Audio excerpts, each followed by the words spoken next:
Pues muchísimas gracias a la comunidad estudiantil de la Universidad Nacional Federico Villarreal que pues, se tomaron la molestia de invitarme y de ofrecerme la oportunidad de darles un curso de algunas de las cosas que he podido desarrollar a lo largo ahora sí que de mi trayectoria tanto académica como profesional, ya como egresado de la universidad que he llevado a cabo diversas actividades. Ahora,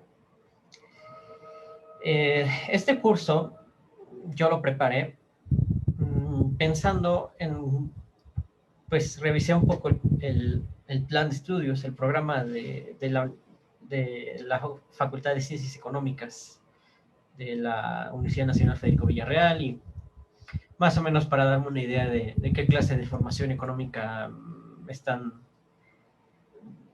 ustedes orientados y pensando también que esto es un tema complicado porque los mercados financieros desafortunadamente es una teoría muy joven y como todas las teorías originadas en las problemáticas sociales es una teoría muy heterogénea que no goza todavía de principios generales bien aceptados y que dependiendo, ahora sí que dependiendo de a quién le preguntes, te van a dar una respuesta distinta, una manera diferente de ver las cosas. Entonces, este curso es un curso introductorio, pero es un curso que yo preparé pensando en proporcionarles la máxima cantidad de conceptos para que con las herramientas que tengan a su alcance los puedan trabajar. Porque el nivel de matemáticas que se puede invocar al momento de atacar un problema en finanzas es incomprensiblemente amplio, o sea, no hay límite. Pero, no se, pero el hecho de que se pueda no significa que sea lo correcto ni que se deba hacer. Porque hay muchas maneras de resolver estos problemas. Y las maneras en que resolvemos estos problemas nos generan maneras diferentes a su vez de generar nuevas preguntas y de responder las preguntas que ya tenemos. Ahora bien, vamos primero a delinear un poco la estructura. Bueno, ese soy yo, para darles una idea de mi formación. Yo estudié primero Administración Pública en la Universidad Nacional Autónoma de México y ahí mismo hice una carrera simultánea en matemáticas. De ello, todo ello se siguió de un interés muy grande que provocaron en mí en general las finanzas cuantitativas. Yo a lo largo de ese tiempo, desde que egresé de mi primera carrera, empecé a tener diferentes ocupaciones como analista estadístico. Y de allí, pues me diversifiqué a básicamente la gestión integral de riesgo, que es el área en la cual me especializo desde que egresé de la carrera de matemáticas. Y durante este tiempo pues he desarrollado actividad profesional, no solamente la que aparece en mi perfil, sino también he hecho trabajos para Accenture, estuve un tiempo en el Banco de México, en el área de econometría, de la Agencia de Análisis de Mercados Nacionales, varias áreas ahí en las que he podido aprender un poco de cómo trabajan las personas en diferentes sectores de la profesión. Y yo creo que esa es una perspectiva importante porque, como les dije, cada quien les va a traer un punto de vista diferente. Y lo que yo trato de comunicarles es en gran medida un poco de la experiencia que he tenido, así como de las ideas que he podido desarrollar. Entonces, pues vamos a hacer un poco, trabajar primero la estructura del curso. Ok. He pensado este curso como un curso en 6 sesiones. La primera sesión, que es la de hoy, es la sesión introductoria, es la presentación. En ella vamos a tratar de acercarnos a los dos problemas, a los dos conceptos que son el bottom line de cualquier problema financiero. El riesgo que se asume y el rendimiento que se obtiene cuando se realiza una inversión. Estos conceptos son fundamentales para cualquier efecto de análisis de mercado financiero. Son los conceptos que rigen tanto la teoría como la práctica. La segunda sesión vamos a adentrarnos un poco en las teorías clásicas de la administración de carteras, que sería la teoría moderna de portafolios, Modern Portfolio Theory, el Capital Asset Pricing Model y el Arbitrage Pricing Theory, que son básicamente los desarrollos principales que se han hecho en la teoría financiera para establecer criterios sobre los cuales se construyen las carteras de inversión. Después vamos a ver básicamente en qué todos conocemos la máxima. Se compra barato y se vende caro. Pero esto ¿cómo lo podemos llevar a cabo? Entonces, económicamente nos vamos a enfrentar al concepto de eficiencia del mercado financiero y vamos a estudiar las características económicas de algunas clases de activos.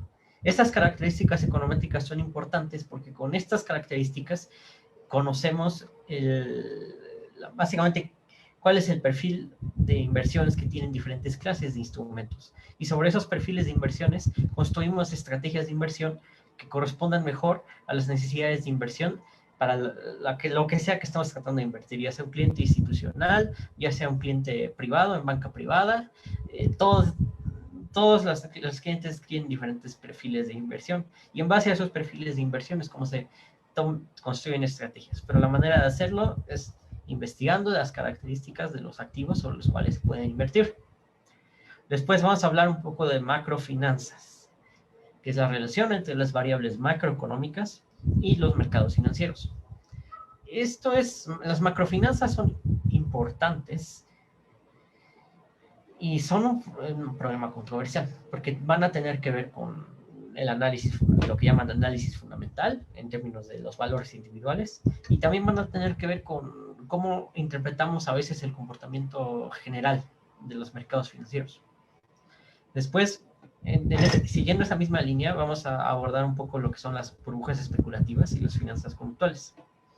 Porque un problema muy grande en la teoría, se revisan, por ejemplo, los manuales, los libros, la literatura académica, es cómo detectamos una burbuja especulativa. O sea, es algo muy tramposo porque han hecho experimentos empíricos en mercados simulados, donde le dan a la gente un poco de dinero y y le dan incentivos por especular. Y básicamente han encontrado que la gente existe un incentivo positivo aún sabiendo que estás en una burbuja y que estás inflando artificialmente el precio de un valor, hay un incentivo para seguir haciéndolo indefinidamente hasta que hay un cambio generalizado en las conductas de los agentes del mercado. Finalmente, voy a darles una pequeña introducción a la microestructura del mercado y lo que se conoce como trading algorítmico, que son esas palabras técnicas que a veces en la profesión, afuera de la profesión, suenan muy sofisticadas, suenan a que las personas están haciendo algo muy complicado, pero pues es básicamente, son reglas para entrar y salir de posiciones. Y estas reglas las construimos en base a ciertos criterios, ya sean criterios técnicos, criterios fundamentales, criterios estadísticos. Esas reglas las metemos en una máquina y la máquina hace las cosas, pero no hay un cambio esencial, no hay una transformación fundamental de la teoría. Aunque pudiera parecer que sí, pero no. La esencia de la teoría sigue siendo la misma porque los agentes económicos siguen siendo agentes que actúan con los mismos intereses. Ahora, vamos a ver, en esta sesión lo que nos interesa es empezar a maquinar estos conceptos. El riesgo es básicamente qué tan mal nos puede ir en una inversión. Y el rendimiento, que es cuánto esperamos ganar. Entonces, hay unos temas que vamos a abordar. ¿Para qué queremos mercados financieros? ¿Qué actores tienen un mercado financiero? ¿Cuál es la estructura del mercado financiero? Y cómo el riesgo determina esta estructura que hay entre los agentes.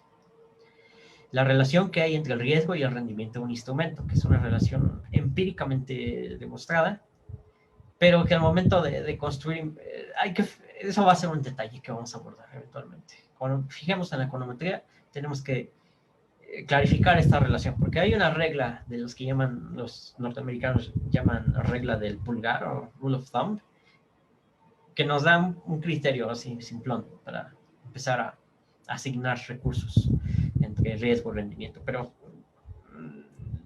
en los detalles es donde se puede explotar mucho, se puede encontrar muchas posibilidades de creativas de inversión. Finalmente, el papel que juegan los sentimientos y la razón, que es la manera en que se procesa la información en un mercado. Que esto es importante, todo esto es muy importante considerando que yo imagino que muchos de ustedes pues son economistas, son gente con interés en los mercados de valores, son quizás algunos de ustedes sean empleados de alguna firma, de algún banco, y estén en una parte del proceso. Pero es muy importante entenderlo porque estos mercados son el corazón de cómo se construyen muchas cosas en el capitalismo que actualmente domina el mundo. Entonces, ¿para qué existen los mercados de valores? Un mercado, ya dicho en un sentido general, esa es una definición mía, es un proceso transaccional entre actores. Hay cosas, hay papeles, hay roles, y esos roles se intercambian. Los compradores se vuelven vendedores, los vendedores se vuelven compradores, y hay un medio de cambio que juega ahí algún cierto papel. En un mercado financiero, el objeto de transacción es el capital mismo, entendido en sus diferentes manifestaciones. O sea, el capital como una cosa abstracta tiene muchas manifestaciones: papel, moneda, cuentas bancarias, depósitos, flujos de caja futuros. En todas estas manifestaciones se manifiestan y se definen los instrumentos que se comercian en un mercado financiero. Este flujo constante de capital es lo que le da vida a las operaciones diarias de una economía moderna. ¿Por qué? Porque básicamente el dinero nunca está donde se le necesita. Aquí, por ejemplo, tenemos básicamente tres clases de actores en este diagrama. Los individuos, que somos todos los individuos que conformamos una economía; las corporaciones, que básicamente son las colectividades de individuos que se constituyen como agentes económicos autónomos; y los intermediarios, que básicamente hacen la grasa entre todos los intercambios de capital que hay entre corporaciones e individuos. Pero estas interacciones son muy complicadas. Esto nada más es un esquema muy, muy sencillo, pero las interacciones son mucho más complicadas. Ejemplo de un mercado de valores, porque hay no solamente las bolsas de valores, hay otros tipos de mercados de valores, pero un ejemplo es una bolsa de valores. El lugar físico donde las personas están haciendo las operaciones de transacción se le llama, por ejemplo, aquí en México se llama piso de remates. Y en los pisos de remate como operan los corredores de bolsa o los operadores de piso operan como agentes de las casas de bolsa. Y las casas de bolsa son quienes hacen la intermediación financiera entre los agentes externos a la bolsa de valores. Ahora, esto es como el lugar físico, pero muchas de estas bolsas de valores desde los finales de los 80s se han vuelto lugares completamente electrónicos, ¿no? Alguna vez, bueno, tanto en la cultura popular, particularmente de los Estados Unidos, como de alguna manera, sí, a través de la cultura popular de los norteamericanos, a veces uno piensa la bolsa de valores, se acuerda precisamente en el corretaje tradicional, donde tienes a todos los corredores gritando y dando ahora sí que poniendo órdenes de compra y de venta en la bolsa. Todo esto cambió con las computadoras, que ahora automatizan el proceso. Pero la esencia de lo que se está haciendo sigue siendo la misma. No, solamente se hace con más eficiencia, pero no ha cambiado la sustancia de lo que se lleva a cabo. Ahora, los mercados financieros proporcionan liquidez a una economía. El grado de liquidez buscado por los agentes económicos define el tipo de instrumento con el que se participa en un mercado de valores.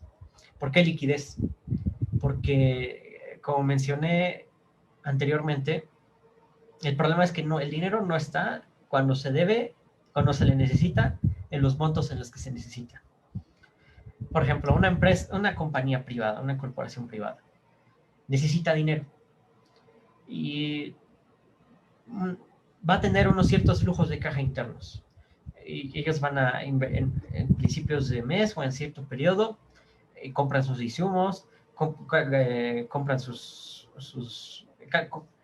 costean así que los gastos operativos de sus recursos, pagan salarios, pero las ganancias que obtienen, por ejemplo, vendiendo algún producto o cobrando por algún servicio, no ocurren simultáneamente en el momento en el que ellos están haciendo sus gastos. En el momento en que ellos están haciendo sus gastos, necesitan hacerlos, independientemente de cómo vayan a fluir en el futuro sus flujos de caja positivos. Entonces, necesitan, entre tanto, financiarse. Y esto lo pueden lograr de varias maneras. Por ejemplo, una compañía que en la nomenclatura norteamericana llamamos una compañía pública.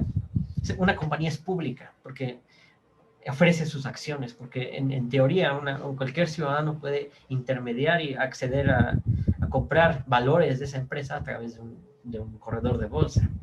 Entonces una compañía se acerca, quiere emprender algún proyecto de inversión y no tiene el capital para llevarlo a cabo. Entonces se acerca a la bolsa de valores a través de un banco. El banco va a hacer un proceso que llaman de underwriting, donde van a comprometerse a comprar una parte de las acciones que la empresa emite. Y entre tanto, el banco hace la gestión en la bolsa de valores para que la empresa, para que se lleve a cabo la oferta pública inicial, Initial Public Offering de acciones. Esas acciones se van a subastar a un precio que los analistas del banco, la gente, los corredores que estén preparando la operación, vayan a planear, les parezca apropiado, y ellos van a conducir la operación. Esas acciones vendidas en el mercado le van a dar liquidez a la empresa para emprender el proyecto de inversión. Y los accionistas adquieren a cambio derechos tanto de participación sobre la empresa, de propiedad proporcional al volumen de acciones de los cuales son propietarios, y rendimientos a través de los dividendos, cuando la empresa ofrezca dividendos. Eso es para un proyecto de largo plazo. Pero, por ejemplo, en el caso inicial, para llegar a fin de mes, una empresa muy grande va a necesitar cientos de millones de dólares para financiarse a fines de mes, y no los va a tener en ese momento en cuentas bancarias, no va a tener ahí fuego guardado, no puede tener todo el dinero guardado para cuando lo necesita, porque no alcanza. Entonces lo que va a hacer es ir al mercado de dinero a través de los que se conoce como las mesas de dinero, y allí va a decir, bueno, yo voy a vender unos bonos. Estos bonos de deuda tienen un vencimiento muy rápido, es de hoy miércoles al viernes, con una tasa de interés tal. Y a ver, voy a ofrecer todos estos bonos porque necesito el dinero para financiarme hoy, para este momento. Entonces, todos los días en el mercado de dinero se lleva a cabo esas transacciones de todas las empresas, y el volumen de transacciones que se lleva a cabo en el mercado de dinero, el mercado de deuda de corto plazo, es inmenso, es una cantidad inmensa de dinero la que todo el día se está circulando, y eso le da una liquidez instantánea a las empresas. Análogamente, por ejemplo, los gobiernos tienen el mismo problema, falta de liquidez. Todos los gobiernos hacen exactamente lo mismo, emiten títulos de deuda pública. Estos títulos de deuda pública generalmente se clasifican entre deuda pública municipal y deuda pública nacional. La cuestión es que aquí la diferencia es que los bonos corporativos, las empresas tienen un riesgo de quebrar. Y en ese sentido, evalúan su tasa de interés considerando el riesgo de que la empresa quiebre. Los gobiernos, aunque quiebran, incluso si quiebran, no pueden ser liquidados. Entonces, el criterio para los gobiernos sientan la pauta en cuanto a cuál es el mínimo riesgo que se tiene en un mercado dado, porque son el agente que básicamente es inmortal. Un gobierno, un estado a menos de que suceda una catástrofe mayúscula, es básicamente inmortal. Aunque quiebre, aunque tenga que renegociar toda su deuda, aún así existe con qué pagar existe con qué pagar, y lo va a hacer. Muy largo plazo, pero lo va a hacer. Entonces, todo esto es lo que le da liquidez. Y todo esto tiene un origen histórico. Los bancos y las instituciones financieras surgen, por ejemplo, en Occidente, en Italia y los mercaderes medievales, que necesitaban liquidez y no podían estar llevando sus montañas de dinero de un lado a otro. Entonces, ¿qué es lo que hacían? Depositar el dinero en una sucursal bancaria, y este banco tiene sucursales en las diferentes ciudades donde los mercaderes operan. Y esto les permite acceder a su dinero y financiarse. Empiezan ahí los primeros títulos de deuda, los primeros instrumentos de deuda privada surgen en ese momento. También la deuda pública tiene un origen histórico contemporáneo con el surgimiento de los bancos centrales. Por ejemplo, el Banco de Inglaterra fue de los primeros en emitir deuda pública a través de títulos que son perpetuidades. Esos títulos históricos, el gobierno te ofrece, no te va a pagar nunca el principal, pero te ofrece un interés infinito. O sea, es una perpetuidad, no vence jamás. Si bien el origen histórico de la deuda pública es en las repúblicas italianas, de nuevo, que emitían títulos de deuda para financiarse en las guerras. Y ahí es donde históricamente, gracias a los registros que se tienen de los precios de esos bonos, podemos empezar a descubrir cómo se comportaba la tasa de interés.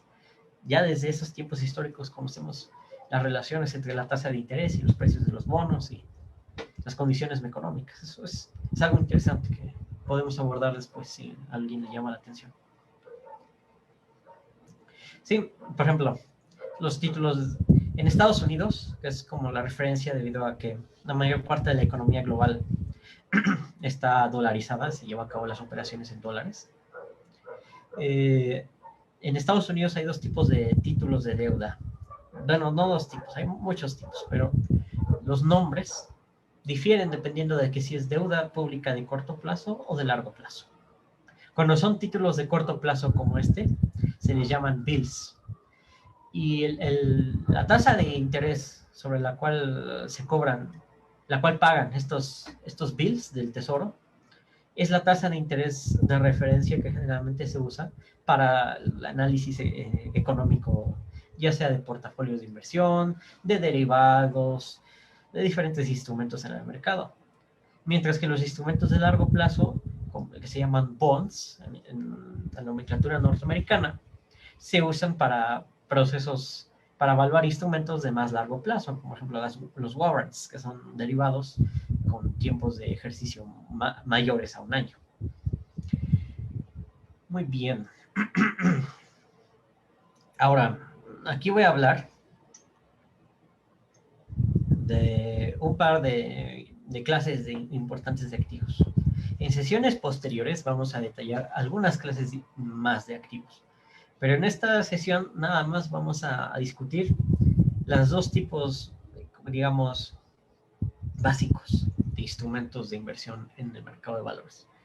Estos instrumentos básicos son los bonos, que son, vamos a considerar aquí que son los títulos de deuda del gobierno, pero también pueden ser bonos corporativos. Y los stocks, es decir, propiamente las acciones.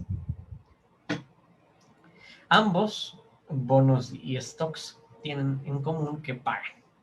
Te pagan, te recompensan por básicamente darle acceso a hacer uso, por permitir que se haga uso de tu ahorro.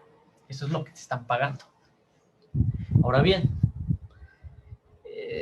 ¿cómo decidimos cuánto vale una cosa? El criterio dado por toda la teoría económica, todas las finanzas, la economía financiera, desde mediados del siglo XX, el consenso económico ha sido usar el criterio del valor presente neto, del NPV o Net Present Value. El valor intrínseco que se obtiene valuando o calculando alguna clase de valor presente neto sobre estos instrumentos es objeto de especulaciones, es lo que todo el mundo cree que sabe y no sabe. ¿Por qué? Por, primero porque el futuro es incierto, no sabemos cómo vaya a funcionar el futuro, qué vaya a pasar. Y este valor presente neto depende de flujos de caja. Y estos flujos de caja son inciertos. Esto lo vamos a abordar en unas láminas adelante. Aquí en esta gráfica, lo que se puede ver es, en los Estados Unidos, por ejemplo, hasta mediados de la década pasada, hasta 2014, ha habido un patrón. A partir especialmente de que las tasas de interés se volvieron flotantes en los 70s y de la expansión de la financiarización de la economía en el mismo periodo, los rendimientos promedio anualizados, es decir, anuales, de las dos clases de instrumentos, hemos visto básicamente que las acciones se han impuesto por encima de los bonos. Esto responde a ciertas dinámicas macroeconómicas que tienen que ver con el riesgo que acarrean cada una de estas clases de activos. Pero esta gráfica nos da una idea de entrada de cómo podemos empezar a imaginarnos en qué nos conviene invertir, porque a lo mejor aquí podemos decir, bueno, si las acciones siempre han dado mucho mayor rendimientos que los bonos, pues nadie invertiría en bonos, todo el dinero se invertiría en acciones. Pero aquí es donde pronto veremos el papel que juega en el riesgo asociado a las diferentes clases de activos. Ahora, ¿cuál es el problema central con el que realmente se lidia en las finanzas? Porque en las finanzas hay muchos problemas. El problema inicial era la liquidez. Ok, ya tenemos liquidez, ya tenemos un mecanismo de prestar, de que nos presten dinero, de obtener financiamiento de diferentes métodos. Pero, ¿cuál es el verdadero problema? ¿Cuál es el problema subyacente? El problema es un problema de naturaleza sociológica, política, filosófica. Es el dilema de la agencia. El problema central de toda institución financiera es la información imperfecta. Esta imperfección de la información tiene dos orígenes. Primero, que el futuro es incierto. No sabemos si las empresas vayan a funcionar como esperamos que funcionen. Las condiciones económicas del futuro son desconocidas. Algo tan trivial como en qué se va a gastar el dinero, no lo sabemos. Aún en una economía pequeña, en una unidad económica diminuta como una casa. Una casa no tiene, ni siquiera una casa, un hogar, tiene control perfecto de sus gastos futuros, aún suponiendo el mínimo de incertidumbre. La segunda razón es importante también, que las personas actúan en su propio interés. Y esto, o sea, no es una condena moral. No es que las personas mienten y hacen de las suyas. Esto no va por ahí. La cuestión es que las personas tienen incentivos para actuar en su propio interés. Porque el incentivo de no actuar en tu propio interés es negativo. Y esto nos genera problemas. ¿Por qué? Aquí estamos discutiendo lo que se conoce en la generalidad como el problema del principal y el problema de la gente. El principal es la persona con el dinero. Esa persona, sin embargo, no puede acceder directamente a la empresa productiva. Digamos, un inversionista decide comprar acciones de una empresa. El inversionista no tiene acceso a la contabilidad interna de la empresa. Y la empresa divulga lo que escoge divulgar, lo que le conviene, porque no le conviene divulgar.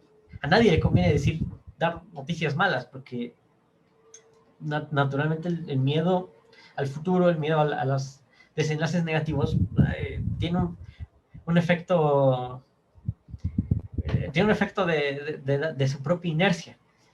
Si das una noticia mala, las cosas se empeoran, porque todo el mundo espera que las cosas salgan mal. Entonces hay un incentivo para no dar noticias malas, para realmente mentir. Pero es un incentivo natural. Y este problema es independiente del economía, es un problema de economía pura, no es un problema sujeto a aspectos de economía política, porque en cualquier momento en que hay incertidumbre, hay incentivos para no decir la verdad. Entonces la gente, que aquí puede ser, por ejemplo, la empresa, toma decisiones, toma el dinero del inversionista y dice, ay, pues voy a usarlo de esta manera. Y le dice al inversionista, ok, mira, estos son mis planes de inversión, voy a gastar el dinero de esta manera. Pero el inversionista no tiene control sobre la empresa y no tiene el acceso a la información que tiene la empresa en sí.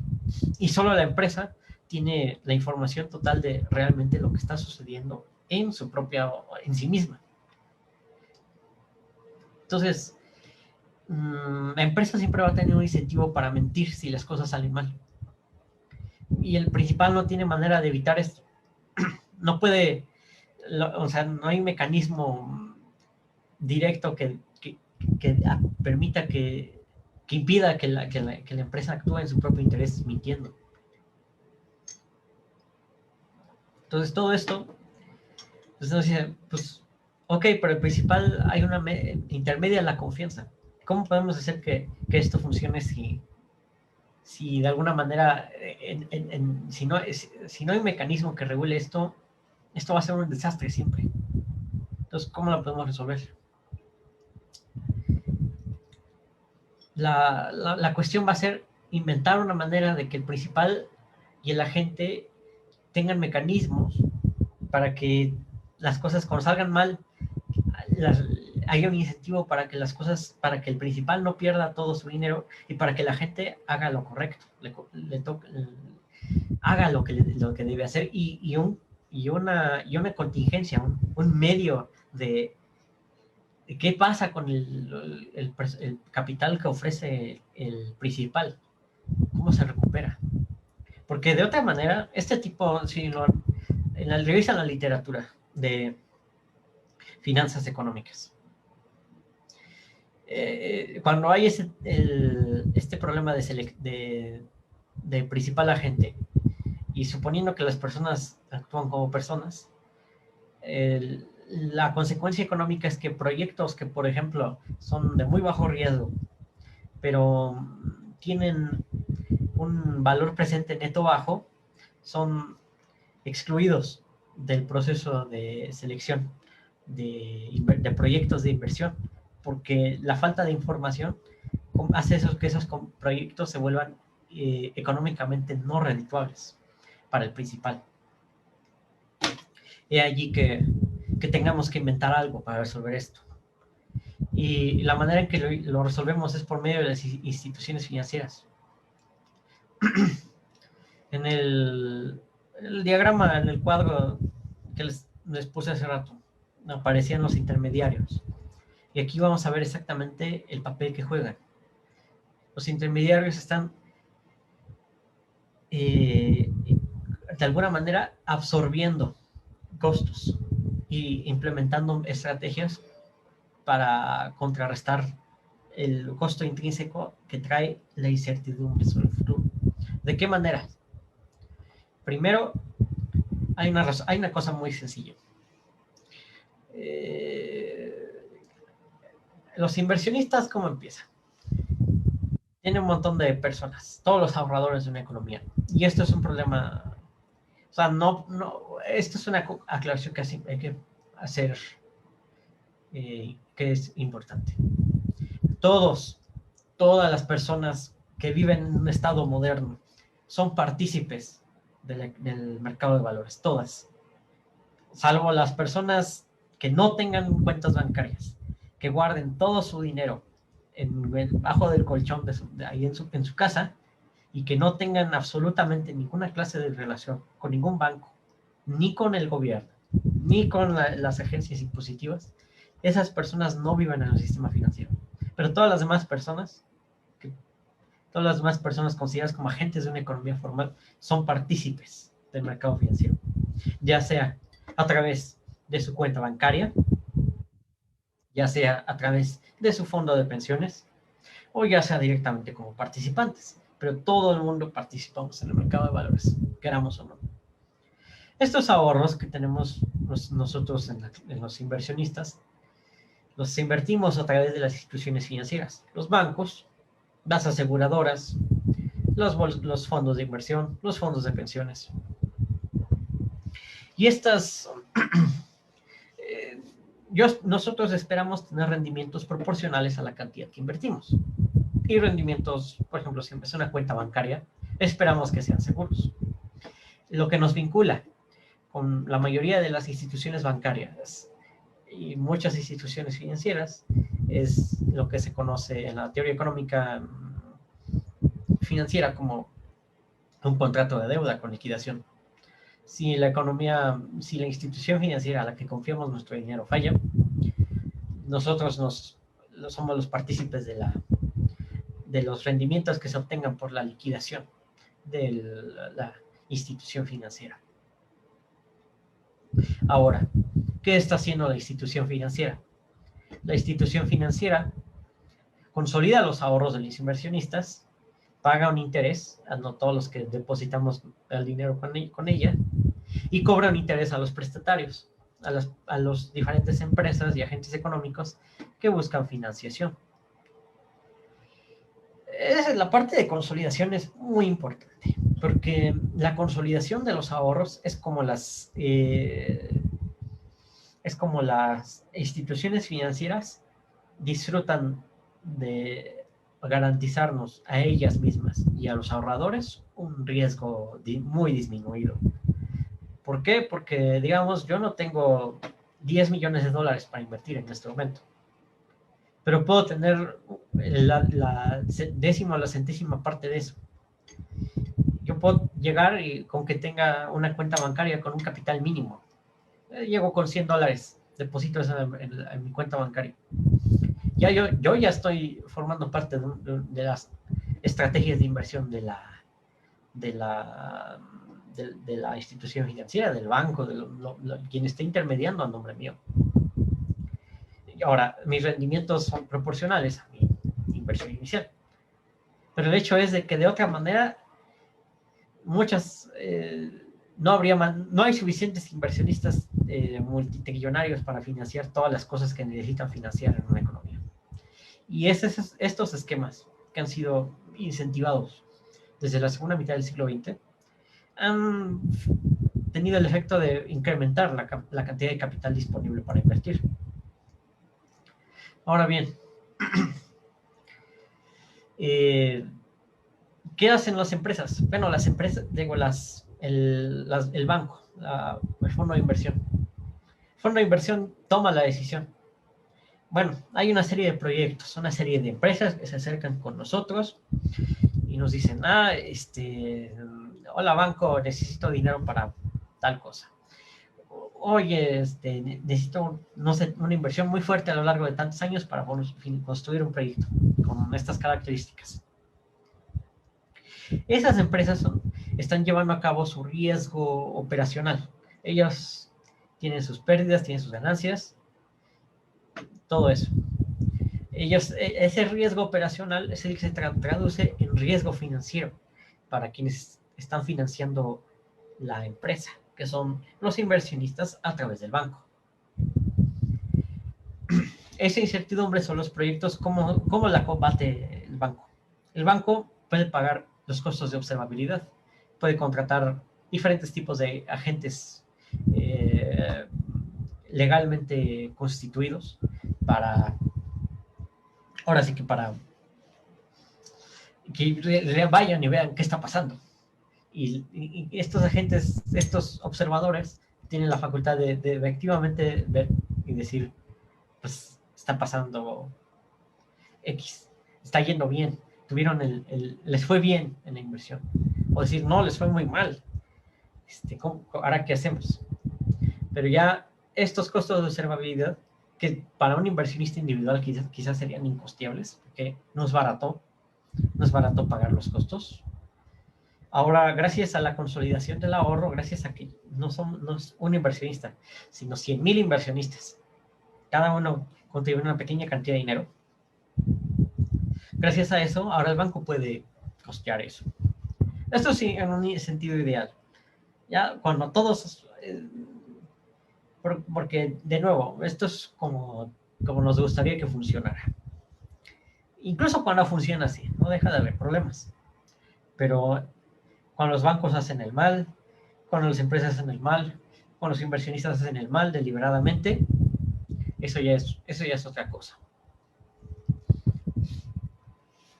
Pero entonces, ¿qué es el riesgo? Vamos a definir el riesgo como la incertidumbre acerca de los rendimientos futuros de la inversión. No sabemos cómo nos vaya a ir. No sabemos cuánto vamos a ganar con lo que hemos invertido. En cualquier inversión, comprar una casa, comprar un automóvil, comprar un bien productivo que esperamos vender después, lo que sea. No sabemos cómo nos va a ir. Esa incertidumbre acerca de cuánto vamos a ganar después con lo que acabamos de hacer es lo que vamos a definir como riesgo. Ahora, una institución financiera, ¿qué está haciendo? Está resolviendo el problema de decisión de la inversión del capital.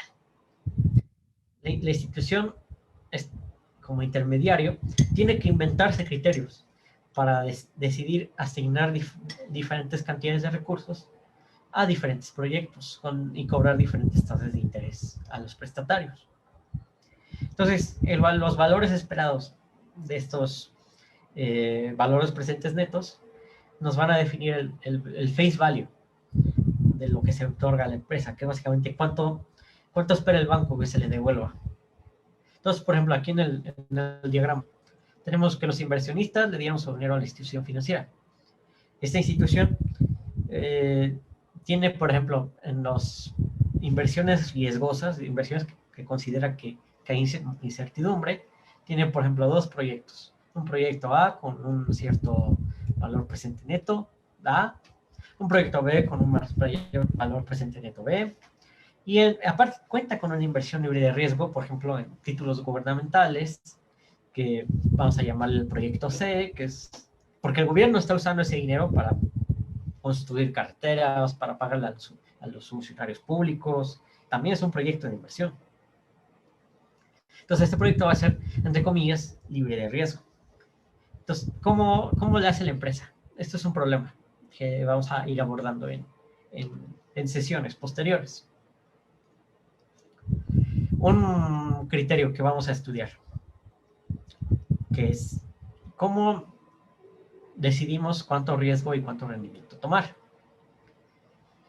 En la teoría financiera moderna, nosotros asumimos que hay un trade-off, un intercambio entre la cantidad de riesgo que se toma y la cantidad de rendimiento que estamos dispuestos a asumir. Nosotros decimos, bajo ciertas condiciones bajo ciertas hipótesis económicas acerca del mercado,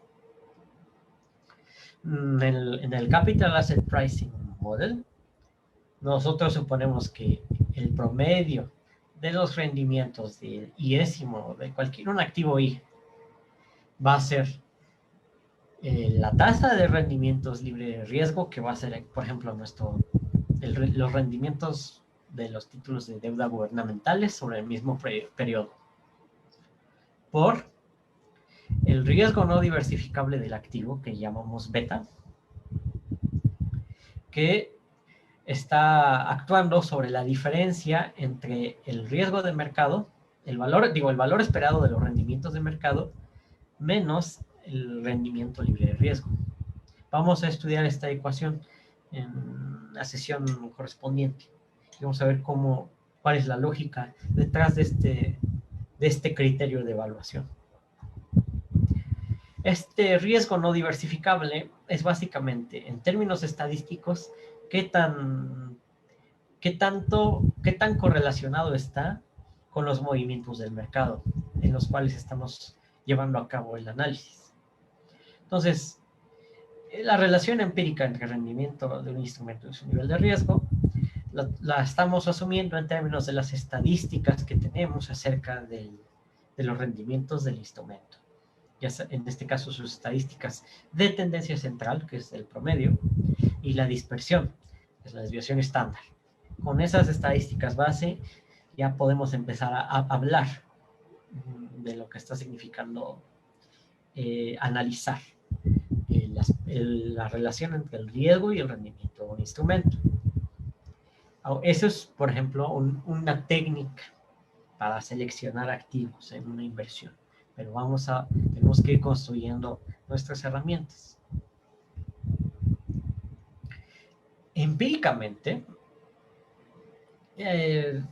por esta relación, básicamente, entre más riesgo se tenga una clase de activos, más rendimiento, más retorno esperamos que tenga. No siempre es así, porque todo esto es en el dominio de lo probable. Pero en términos de las clases de activos, eso es lo que sucede. Aquí, por ejemplo, consideramos la relación, por ejemplo, en rendimiento, riesgo muy bajo, relativamente bajo, y rendimientos bajos, está la deuda gubernamental. Rendimientos un poco más altos, la deuda bancaria, quizás, con un poquito más de riesgo. Después, ¿qué tenemos? Deuda corporativa, que son los bonos de deuda de las empresas. Aquí en México tenemos FIBRAs, que son fideicomisos para inversión en bienes raíces. Son instrumentos de inversión que se utilizan para financiar proyectos de construcción muy grandes. Por ejemplo, las FIBRAs están detrás de muchos desarrollos de bienes raíces en el país. Y son instrumentos de inversión que colectivizan, por ejemplo, las cuentas de ahorro a través de los fondos de pensiones, que en México están constituidos en la figura de la Afore. A través de la Afore invierte en una fibra, y la fibra invierte en proyectos de inversión, que en este caso son bienes raíces en particular, que es una de sus manifestaciones más fuertes. Después, conforme incrementamos el riesgo, ¿qué encontramos? Acciones. Las acciones tienen más riesgo y más rendimiento, porque están sujetas estrictamente a las incertidumbres de los flujos de caja de las empresas. También encontramos los derivados. Son los instrumentos cuyo valor está definido a partir de los valores de ya sea de un bono, de una acción, de un instrumento que se llama subyacente, del cual se derivan y que se usan para construir estrategias de inversión. Finalmente, en la región de máximo riesgo y máximo retorno, encontramos lo que a veces se conoce como inversión, como inversión en mercados de inversión de acciones no públicas. El private equity son las acciones que no se cotizan en la bolsa, sino que se cotizan a nivel más pequeño, en bolsas ya sea regionales o no oficiales, y que generalmente están asociadas a empresas que se llaman small cap, de capitalización pequeña. Es controversial todo este asunto del private equity y el venture capital, por su propia naturaleza de provenir de empresas de constitución más modesta. Primero porque son empresas más pequeñas, entonces se asume que su crecimiento es más rápido, entonces tienen un mayor retorno, un mayor rendimiento.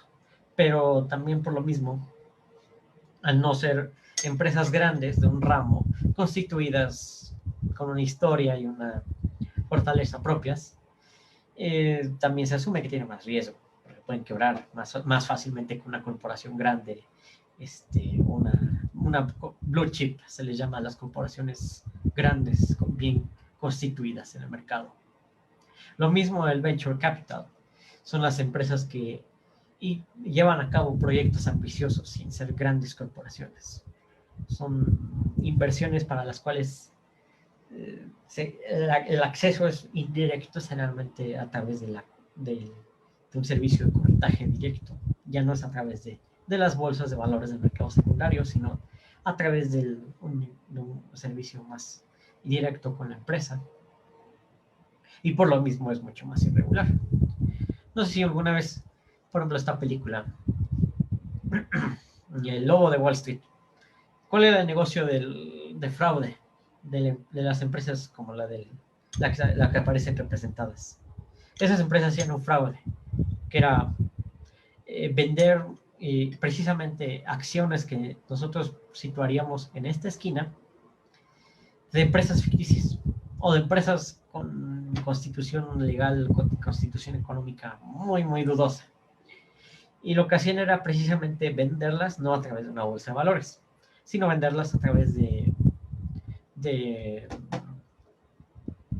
directamente ellos fungiendo como intermediarios a personas particulares, cobrando comisiones y cobrando, generalmente, ahora sí que quedándose con todo el dinero de la inversión que supuestamente están intermediando. Este tipo de fraudes hacen que sea necesaria siempre la supervisión de las instituciones gubernamentales. O sea, en Estados Unidos, por ejemplo, es la Securities and Exchange Commission, que es la que lleva archivos de todo lo que intenta llevar archivos de todo lo que sucede en las bolsas de valores. Obviamente no tiene éxito porque razones tanto políticas, tanto económicas, es muy difícil.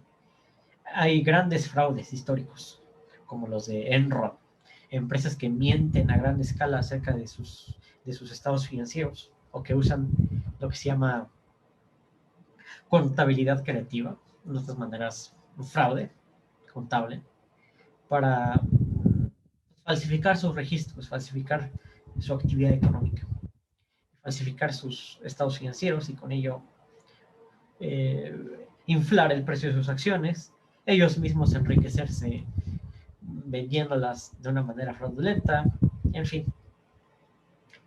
Por eso todos estos instrumentos de máximo riesgo los pondremos hasta acá, al final de la curva entre riesgo y rendimiento. Prueba de evaluación. Lo que les decía hace rato. ¿Cómo sabemos cuánto vale una empresa? Esto no es nada sencillo. Nosotros teóricamente partimos siempre del supuesto del clásico. Hay un valor presente neto, de los flujos de caja futuros, las entradas y salidas de dinero que tiene la empresa. Ese valor lo descontamos a la tasa de interés correspondiente, porque comparamos siempre entre invertir en una empresa o invertir en la cuenta bancaria. Entonces, para descontar este valor presente neto, lo descontamos por la tasa de interés correspondiente. Esto es la teoría clásica. Y muchos criterios se han tratado de decidir. Por ejemplo, para las acciones muchas veces se usa Miller Modigliani y otros usan los dividendos. Como los flujos de caja nos van a dar los dividendos.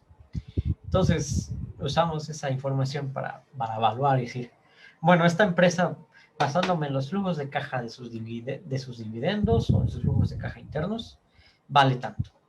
Eso va a decir un analista. Pero los flujos de caja son inciertos, porque el futuro es imposible de predecir. Podemos tener un flujo de caja bueno en un periodo dado, la empresa que estamos tratando de evaluar, el valor, lo que sea, va a tener, pues, en un futuro muy simplificado, al menos dos desenlaces.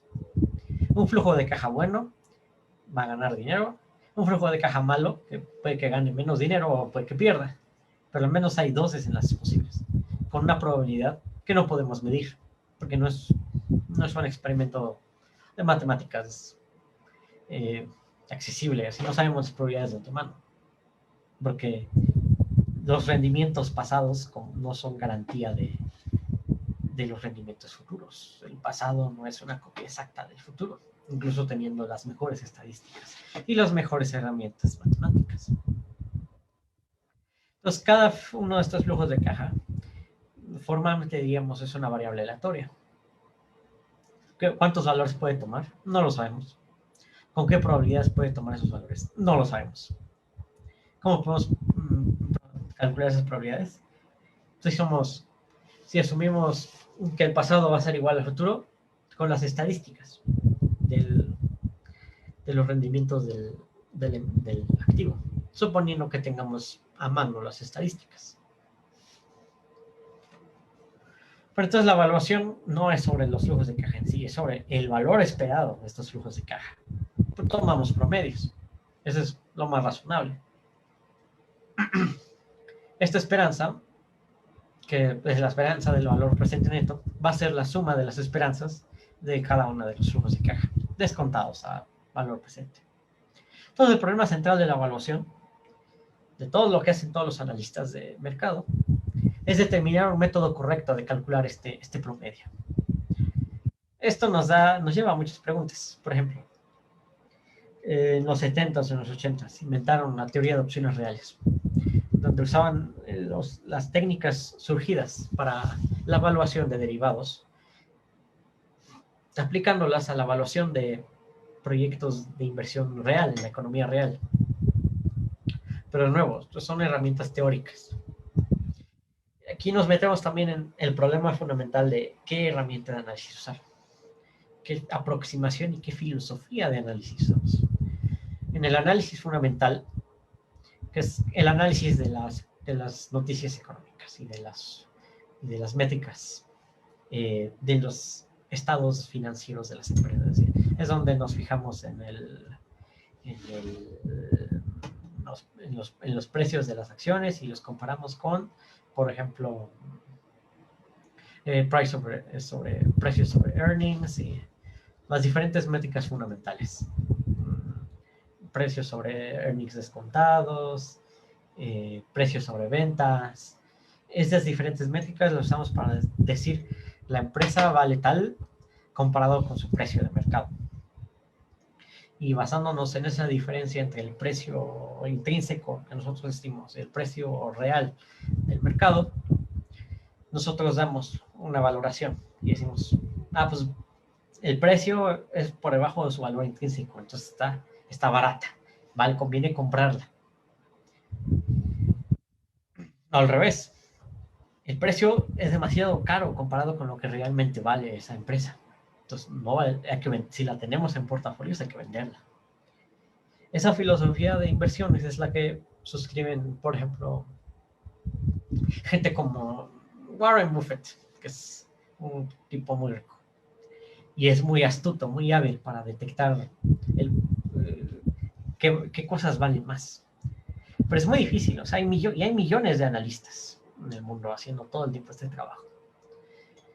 Ahora, ¿qué es, en cambio, el análisis técnico? ¿Qué es?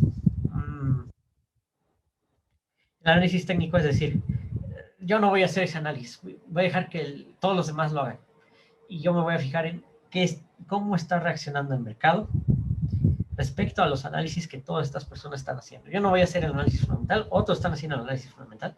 Yo me voy a fijar en lo que están haciendo en el mercado, cómo están comprando, cómo están vendiendo. Estos indicadores técnicos me van a dar la misma información consolidada que si yo me pusiera a leer todos los reportes financieros de todas las empresas y todos los reportes financieros de todos los analistas. ¿Por qué? Porque la información que están usando estos analistas se está traduciendo en acciones. Están comprando y están vendiendo, están tomando posiciones. Entonces, la información de esas posiciones me está sintetizando la información general que de otra manera es exclusiva de cada analista individual.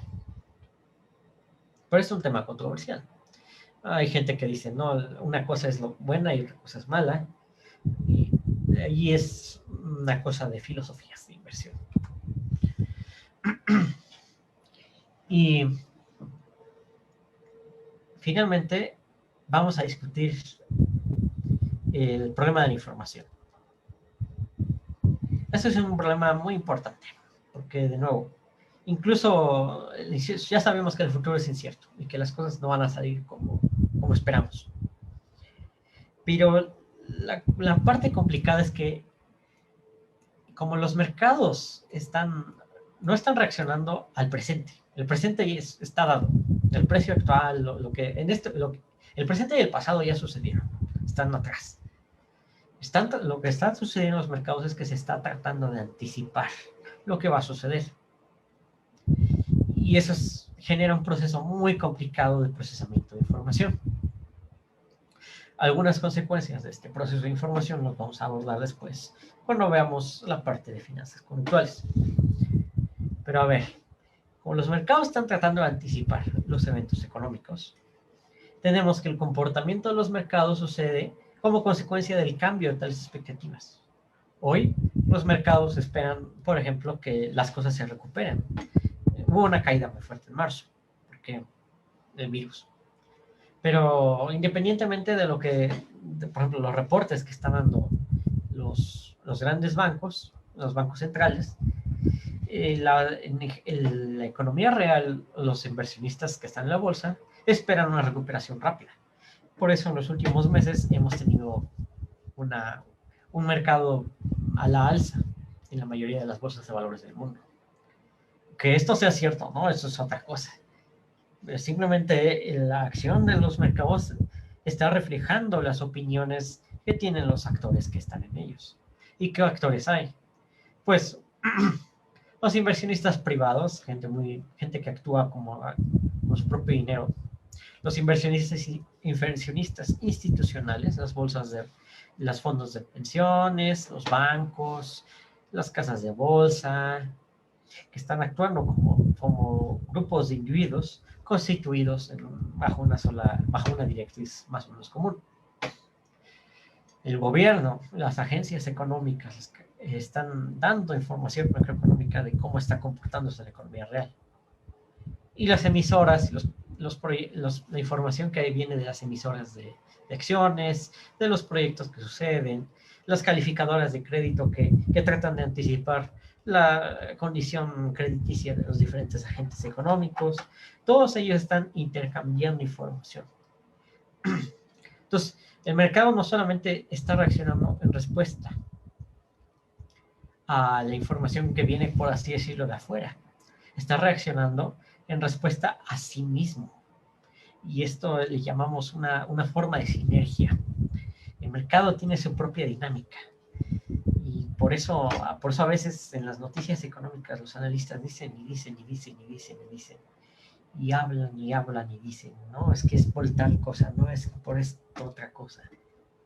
Y no están, muchas veces, no se toma en cuenta que los mercados tienen su propia vida, su propia energía, su propia actividad, su propia dinámica. Que ellos mismos, el mercado mismo como una colectividad, está analizándose a sí mismo todo el tiempo. Todo esto es un problema muy complicado. Y el resultado final de todo este proceso de información, de cotejo de diferentes fuentes, de sopesar los cambios y las cosas que pueden suceder, genera precios. Eventualmente los vendedores y los compradores se ponen de acuerdo y dicen, este es el precio, o no, esto es demasiado caro, no, esto es demasiado barato. Estos precios de alguna manera reflejan la información. Toda esta información está siendo procesada y está constituyendo precios.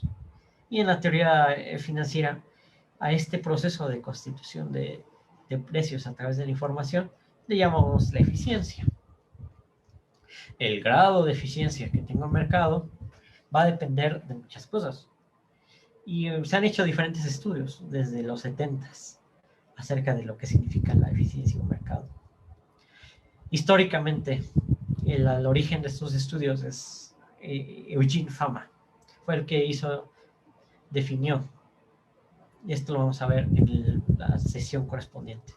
¿Qué significa exactamente que un mercado sea eficiente? ¿Qué grados de eficiencia hay?